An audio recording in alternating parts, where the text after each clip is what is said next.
Un país que se destruyó en cámara lenta pero a la vista de todos. Olivia Sifontes nos lleva por un doloroso viaje en 2 entregas que nos permite entender cómo 25 años de maldad chavista acabaron con Venezuela. Destrucción de un país de Olivia Sifontes para entender el daño que nos hicieron y nunca olvidarlo. Destrucción de un país 1 y 2 a la venta ya a nivel mundial en Amazon. En esta segunda parte de nuestra conversación con el vicealmirante Mario Iván Carrato Molina, nos preguntamos y le preguntamos: ¿fueron sorprendidos de verdad? ¿Hasta qué punto estaban al tanto de que había una conjura? ¿Y hasta qué punto sabían que podía estallar en cualquier momento una acción militar? ¿El presidente Pérez actuó mecánicamente o estaba perfectamente al tanto de lo que se estaba alarmando? De eso vamos a hablar en este segundo segmento de nuestra conversación con el vicealmirante Mario Iván Carrato Molina.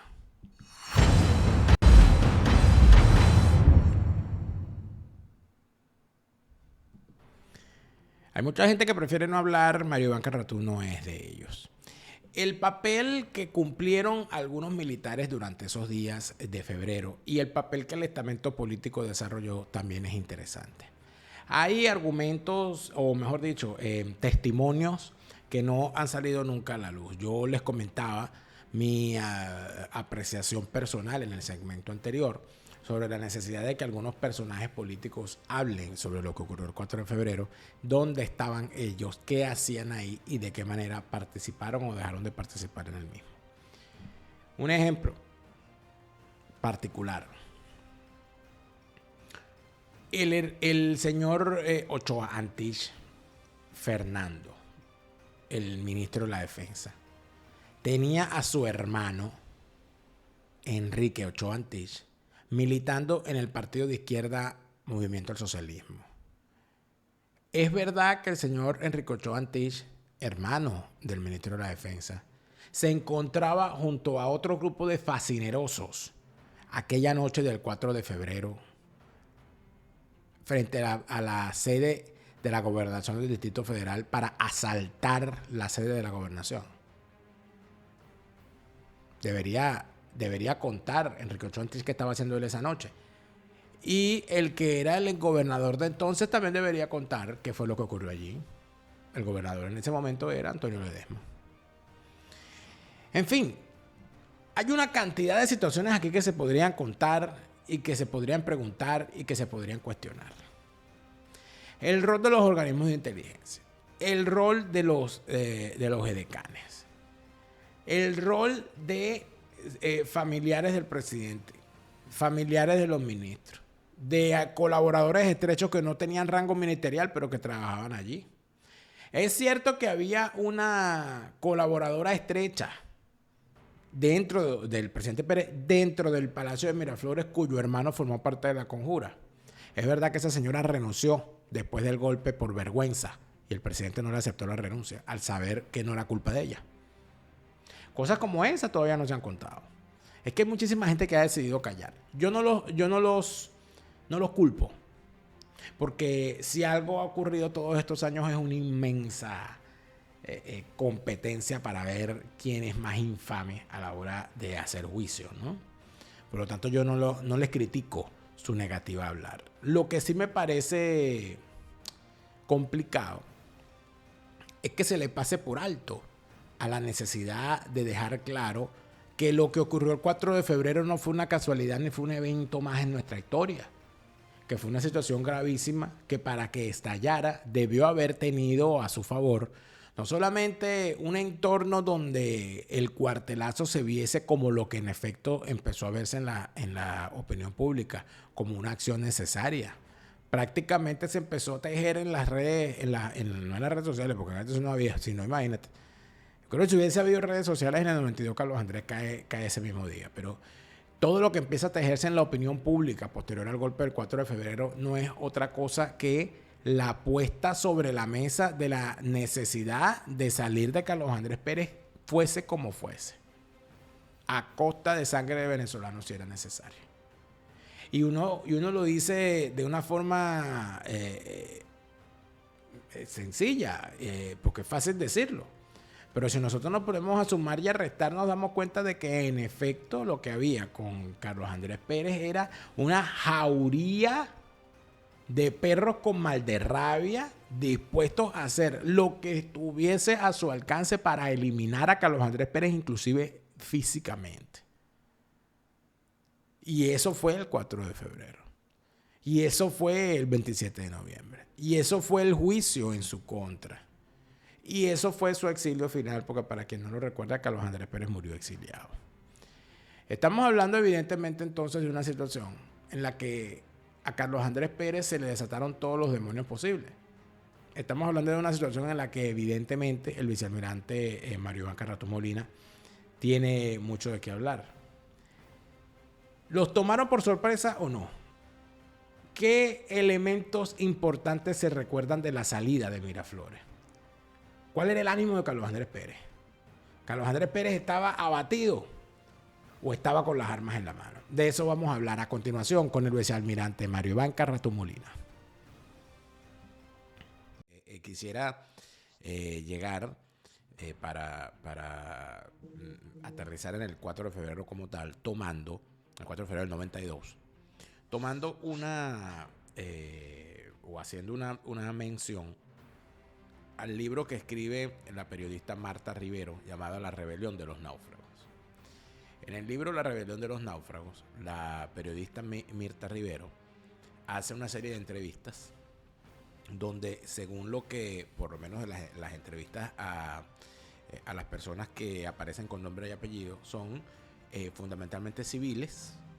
No hay ninguna, que yo recuerde, ninguna entrevista a ningún militar. Y cuando se habla del tema militar, se dejan abiertas algunas dudas, o por lo menos se hacen unas preguntas que yo no sé si hubiese sido más adecuado hacérselas directamente a los aludidos, o si simplemente forma parte de lo que la autora decidió hacer, que bueno, que tiene su posición y la forma de hacer las cosas. Pero hay una pregunta que se hace allí cuando la autora muestra la desesperación que cualquier persona muestra cuando se sabe todo lo que se sabe después sobre la conspiración, sobre la conjura, etcétera, etcétera, y sobre todo lo que ocurrió ese día.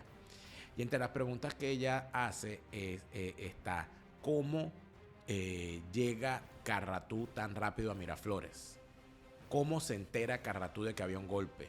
¿Cómo aparece Carratú adentro en Miraflores cuando se supone que en efecto, por lo menos el presidente lo habían tomado por sorpresa? ¿A Carratú Molina lo tomaron por sorpresa el 4 de febrero? ¿O usted estaba tan atento a lo que ocurría que se pudo mover rápido? ¿Cómo fue eso?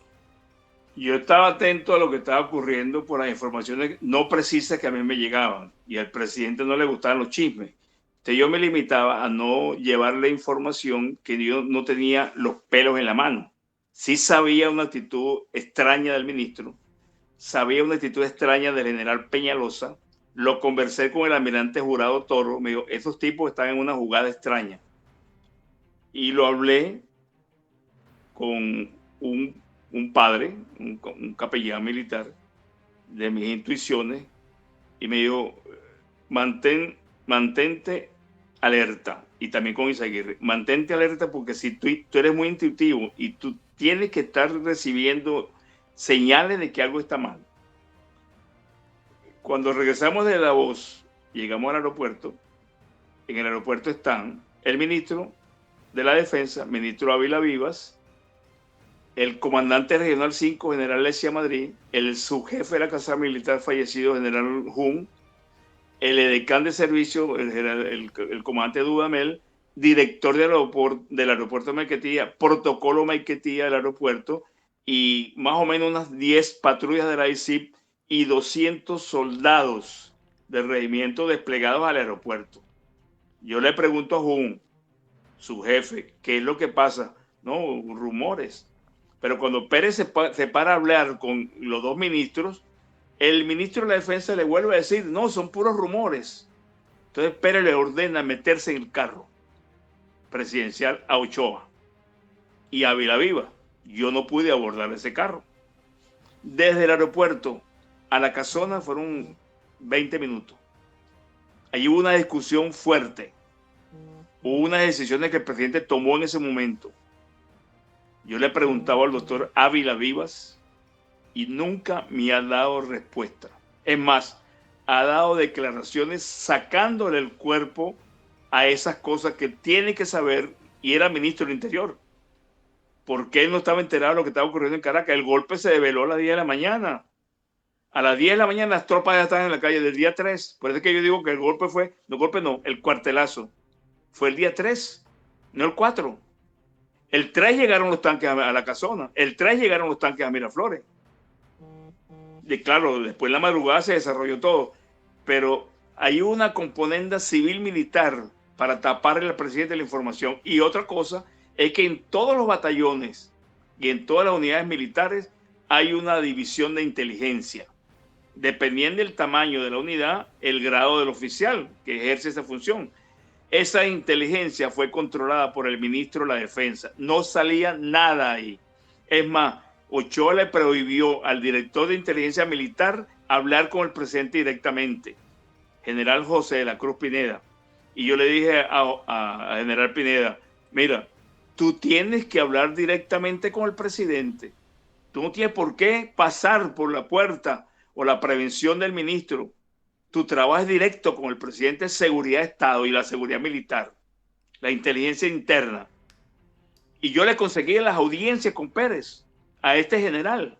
El día del golpe, en la madrugada, me mandó un fax a mi oficina y a Pérez también, pero me lo mandó a mí, donde había más de 25 batallones involucrados en la cooperación, movilizados.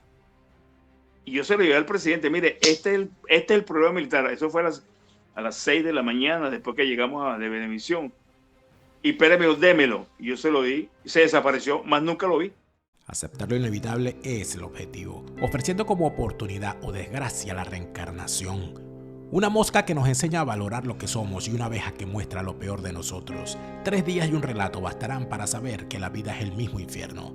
Carelis Bustos presenta La vida es el mismo infierno, una tragicomedia que de manera sarcástica y graciosa revela la cotidianidad, su crueldad y lo felices que podemos ser si vemos el mundo con un enfoque diferente. La vida es el mismo infierno de Carelis Bustos, cómpralo ya a nivel mundial en Amazon. O sea, Pérez sabía que estaba metido en un rollo, pero él tenía una credibilidad o una creencia que era inmune. Y la traición era de la cabeza militar, la cabeza empresarial, la cabeza de los medios de comunicación, hay una hipótesis, la cabeza de los partidos. Hay una hipótesis que maneja, y esto lo puedo decir, no creo que él se encargue de negarlo, pero en una conversación con el exdirector de inteligencia militar, general de brigada Herminio Fuenmayor, yo le reclamé. Le decía, ¿cómo era posible que usted fue director de inteligencia militar, que todos ustedes fueron directores de inteligencia militar y que ninguno de ustedes pudo detener a Chávez, que ninguno de ustedes pudo detener el golpe? O sea, ¿qué clase? O sea, le hice el reclamo al asunto. Y él me respondió algo que a mí me ha mantenido pensando desde aquel momento, porque él dice, es que ese no era el golpe. Eso no es lo que estaba haciendo Chávez, el comandante, eso no era lo importante. Lo importante era lo que estaba haciendo Ochoa, y a Ochoa sí lo paramos. La hipótesis plantea que en efecto el cabecilla de la operación era Ochoa, que Ochoa iba a ser el presidente de la Junta Militar, que su presencia en el aeropuerto era para capturar a Pérez, pedirle que se montara en el avión y se fuera, y que lo que estaban haciendo Chávez y los muchachos, como los llamaba él, era simple y llanamente hacerle el trabajo a los generales, que venían conspirando desde sus tiempos de oficiales bajos por toda una cuestión de pensamiento pretoriano sobre el manejo militar, etcétera, etcétera.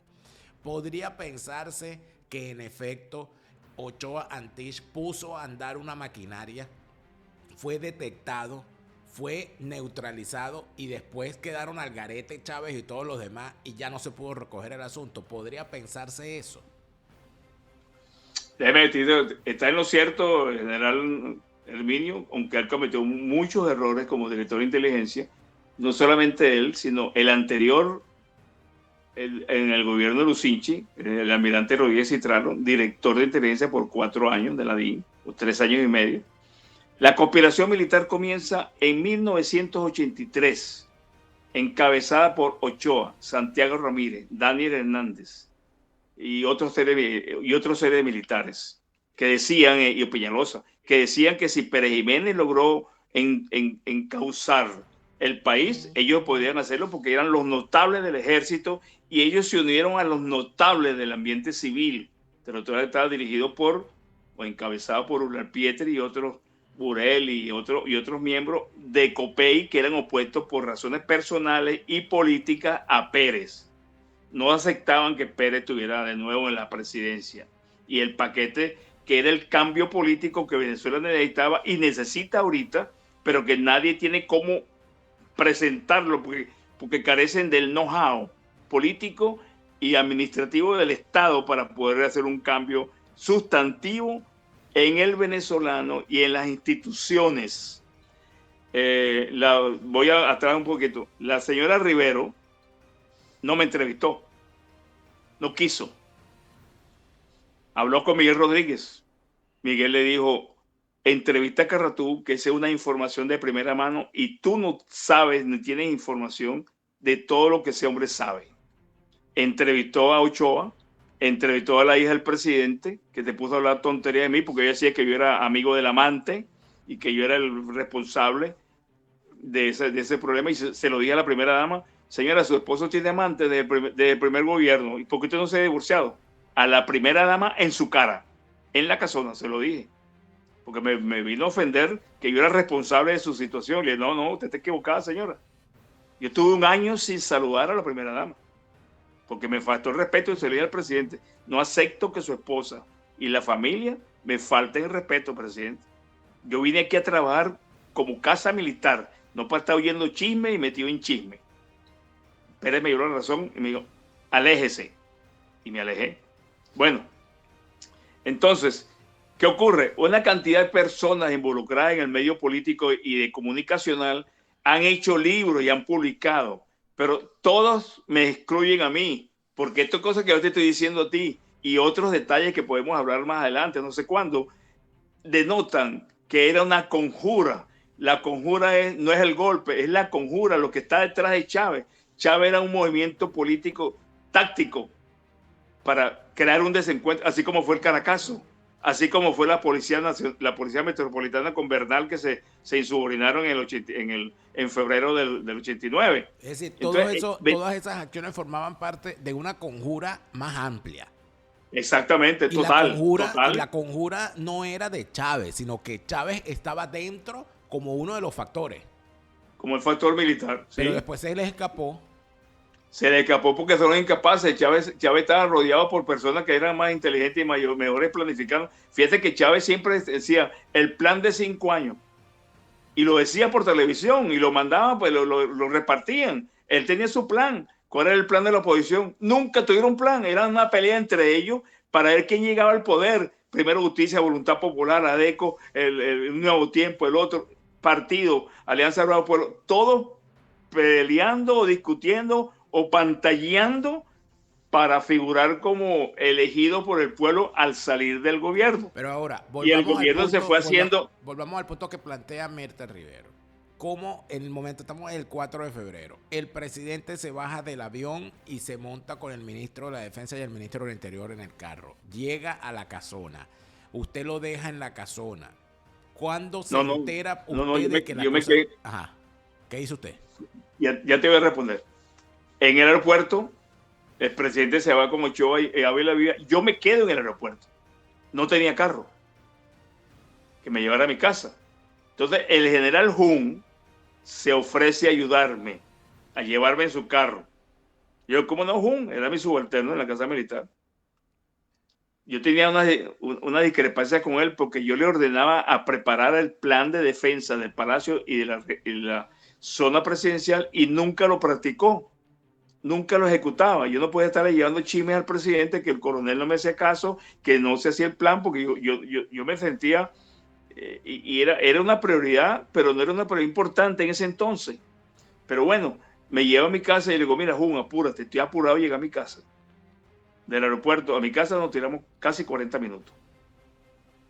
A una velocidad lenta, Al llegar a mi casa me bajé en la puerta de la entrada principal de mi casa y él se queda hablando conmigo. Le digo, mira, discúlpame, te tengo que cortar, voy a mi casa. Y lo dejé. O sea, ahí había una intención de mantenerme ocupado a mí. Llego a mi casa, me ducho, me acuesto, me siento a leer el periódico. Mi esposa molesta por una cantidad de cosas que habían aparecido en la prensa, que yo era un corrupto, que yo estaba metido en el plan turpial, que me están desprestigiando, que mi familia, los hijos, un desastre. Yo no sabía nada de lo que estaba pasando.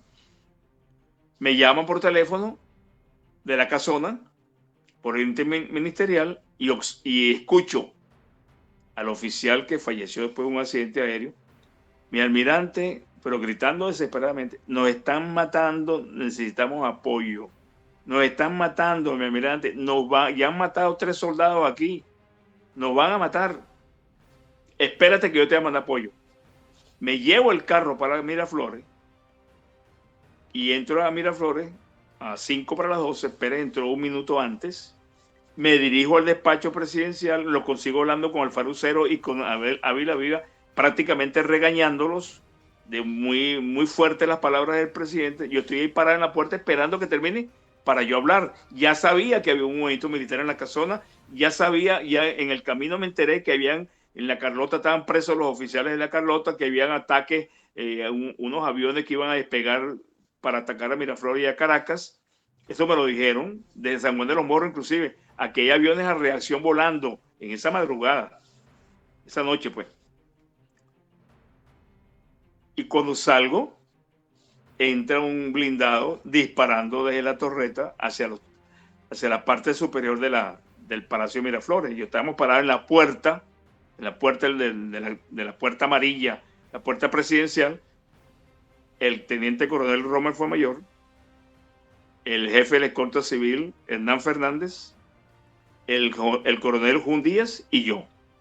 Cuando se baja un oficial de la torreta, de la parte superior del blindado, con un fusil en la mano, nos dice, los voy a matar como unos perros.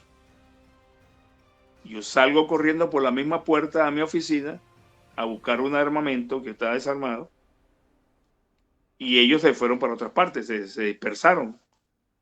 Al palacio ingresaron 213 soldados y 18 tanques de dragón dispersos. 5 adentro, 3 en el regimiento, 3 en el Palacio Blanco, 2 frente al Banco Central, 2 en la Plaza del Silencio, la Plaza Oliari, y 2 hacia la Plaza de Pagüita, que da hacia Katia.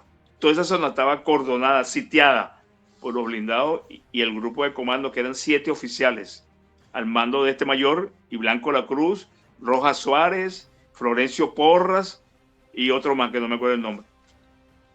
Eso mucho, era mucho. Entonces, sí había el conocimiento de la movilización desde las 10 de la mañana de ese día. A Pérez lo iban a agarrar preso en el aeropuerto, el ministro Ochoa. Lo iban a asesinar en el Boquerón en una operación llamada Operación Boquerón.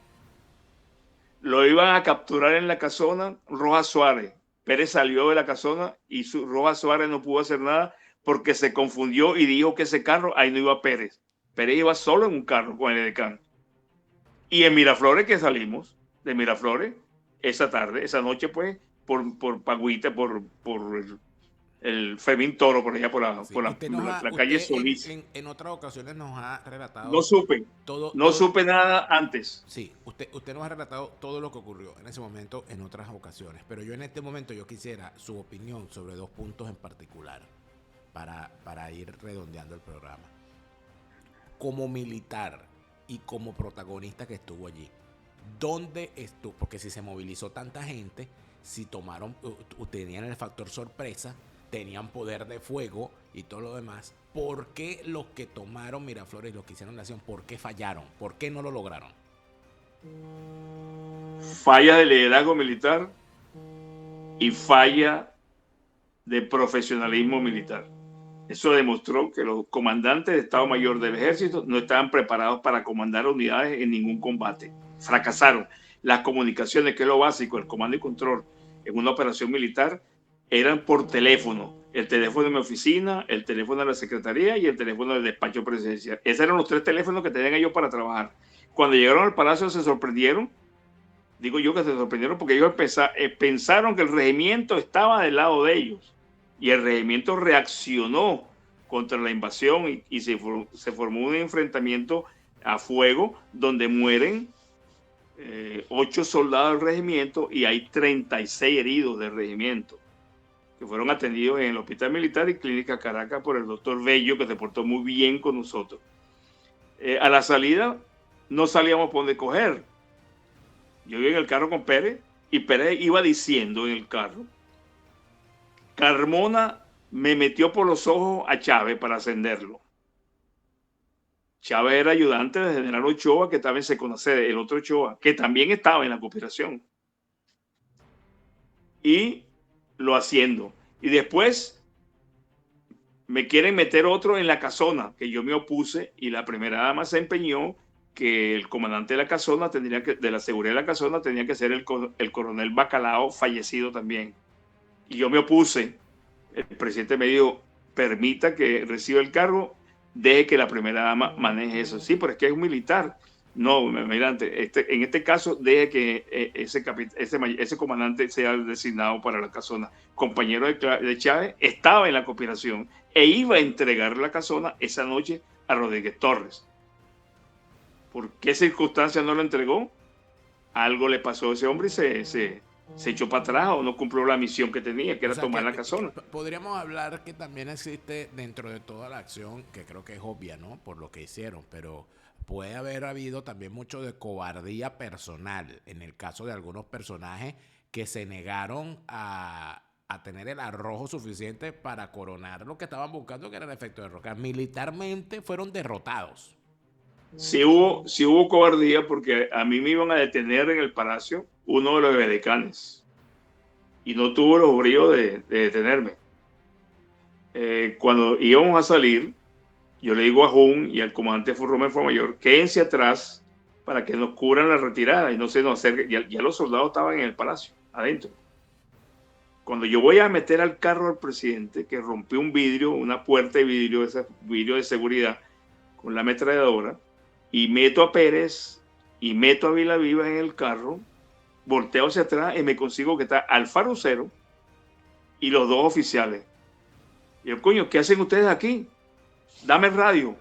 Se lo pido a Rommel Fuenmayor. Cuando voy a dar la voz de salir del palacio, que es saliendo, todas las puertas se ponen en alerta y todas las puertas están dispuestas a abrir si el carro presidencial aparece. La puerta la escogí yo para salir. Cuando yo acciono el radio para decir saliendo, me dicen: patria muerte, los vamos a cazar como perros, hijo de su madre.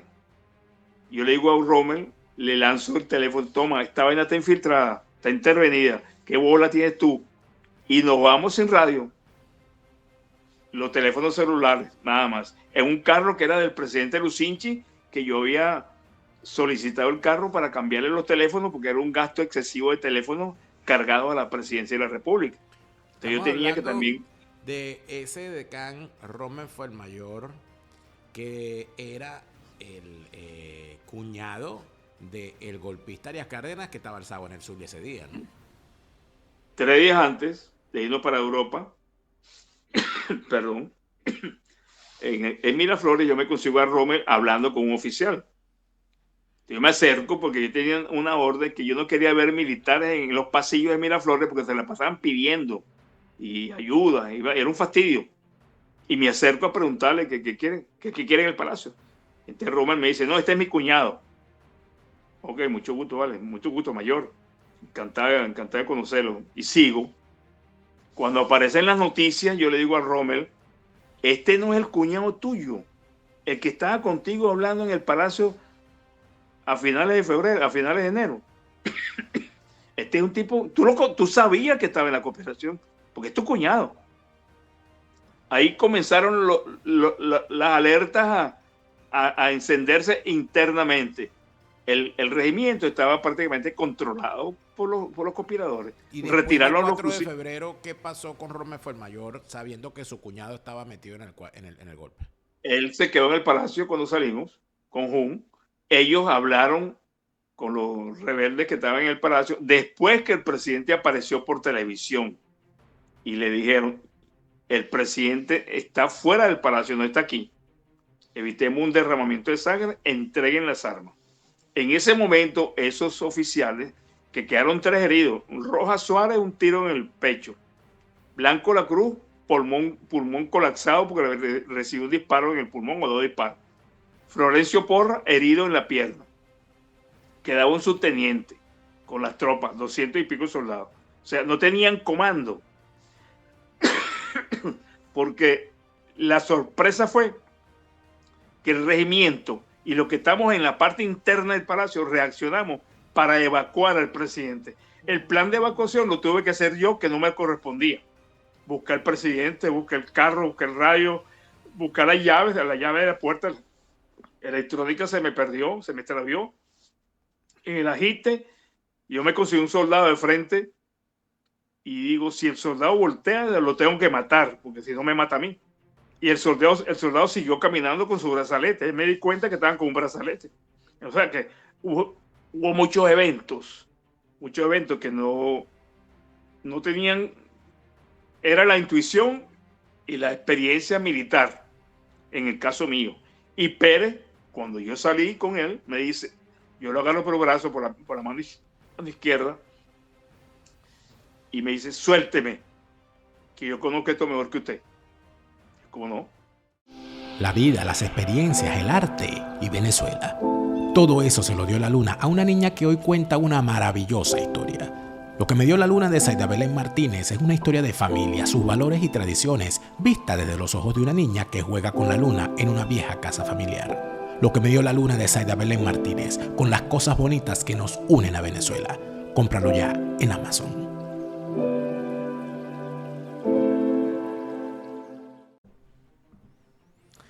Bueno, en esta segunda parte de la conversación creo que ha quedado bastante claro que para el vicealmirante Mario Iván Carrasco Molina, Carlos Andrés Pérez sabía dónde estaba, sabía lo que hacía, sabía hacia dónde se dirigía y estaba perfectamente claro, además del momento que estaba viviendo. Parecía como si a Carlos Andrés Pérez se le activó en el momento del golpe aquel Carlos Andrés Pérez que había sido ministro del Interior en las épocas de los golpes de Estado y de las reyertas del gobierno de Betancur y de Leoni. En tal sentido, no es para nada descabellado pensar que en efecto a Carlos Andrés Pérez en ese momento del 4 de febrero se le metió el espíritu del viejo ministro de Relaciones Interiores. Pero le duró poco ese ánimo. Carlos Andrés Pérez pudo en efecto hacer lo que le correspondía hacer posteriormente. Carlos Andrés Pérez no debió haber destituido a todo el alto mando militar en ese momento. Carlos Andrés Pérez no debió haber nombrado a Carrasco Molina ministro, visto lo que había ocurrido. Pasar inclusive a consejo de investigación a todo el alto mando militar y a todo el alto mando del ejército y a todo el alto mando de las fuerzas involucradas. Debió haberlo hecho. Claro, decirlo aquí a la distancia. Bueno, que quizás eso hubiese empeorado el asunto. Bueno, ¿y qué iba a ocurrir? Que le iban a dar otro golpe, se lo dieron igual. ¿Pudo el presidente Pérez cortar de cuajo lo que estaba ocurriendo, amputando, así hubiese que amputar varios dedos de la mano para salvar el brazo completo? Todo indica que sí. ¿Por qué no lo hizo? ¿Por qué Carlos Andrés Pérez se quedó congelado frente a la fuerza de los hechos? ¿Es que sentía que su carisma era suficiente para conjurar todo lo que ocurría? ¿O estamos hablando simplemente de que el presidente Pérez sentía que lo que estaba ocurriendo en realidad ya se había acabado? ¿Confiaba demasiado el presidente Pérez en la democracia y en las instituciones? ¿O tenía el presidente Pérez la certeza de que solamente por ser Carlos Andrés Pérez se acababan todos los problemas que había en su contra? Esas son preguntas que podríamos hacernos. Y creo que además de eso, podrían responderlo no solamente, bueno, quizás el único que puede responderlo de forma certera es Carlos Andrés Pérez, pero muchos de sus colaboradores podrían responderlo. Hay algunos de los colaboradores de Carlos Andrés Pérez, de esa gente que se llama Carlos Andresistas, que son Carlos Andresistas de la boca para afuera, que agarran la imagen de Carlos Andrés Pérez para hacerse, bueno, para cubrirse de una gloria de la cual ellos carecen. Entonces, claro, como ellos no tienen ninguna gloria, se tienen que agarrar de Carlos Andrés. Y con Carlos Andrés andan guindados del saco de Carlos Andrés Pérez para arriba y para abajo mientras Carlos Andrés bate los brazos. Y lamentablemente en una situación como esa, uno tiene que llegar a la triste conclusión de que si de algo carece Carlos Andrés Pérez hoy en día, es de un juicio que sopese su figura de forma objetiva. Si bien la objetividad es una quimera, no puede ser que ahora se hable de Carlos Andrés Pérez como si fuese beatificable. Que se intente, por un lado, responder a la satanización que han hecho de su figura desde el chavismo, se quiera responder beatificándolo y se anule cualquier posibilidad de hacer un juicio histórico. Carlos Andrés Pérez cometió errores porque él no era Superman. Pero ¿cuántos de esos errores pudieron haberse evitado? ¿Cuántos de esos errores en realidad fueron errores colectivos? ¿Cuántos de esos errores en realidad fueron el intento de una clase política por empujar a Carlos Andrés Pérez al barranco al que finalmente lo logró empujar? Todas esas son preguntas que quedan en el aire, pero en este momento tengo que decirles que le pedí al vicealmirante Carratú Molina que hiciéramos un balance de la situación, que hiciéramos un balance de lo que ocurrió estos 32 años y de cómo ve el asunto al futuro. El vicealmirante Carratú nos ha hecho el honor de dar esta explicación según su punto de vista. Y en el siguiente segmento vamos a escuchar, en efecto, qué piensa el vicealmirante Carratú sobre todo lo relacionado a los eventos que ocurrieron el 4 de febrero vistos a la distancia de 32 años después. De eso vamos a hablar en el siguiente segmento con el vicealmirante Mario Iván Carratú Molina. Te lo repite, Lara Farías, Chávez se murió y no vuelve, no te deprimas, siente alegría, escucha bien lo que te estoy diciendo, te lo repite, Lara Farías.